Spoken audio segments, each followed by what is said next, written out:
అందరు నా మీద వేసిండ్రు కదా, నేనేయకపోతే ఎట్లా?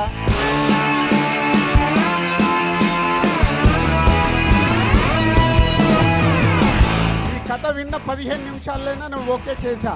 మిడిల్ క్లాస్ ఫ్యామిలీస్ కి సంబంధించిన కథ. I'm so happy to be here. I had to make it special by celebrating it with you all.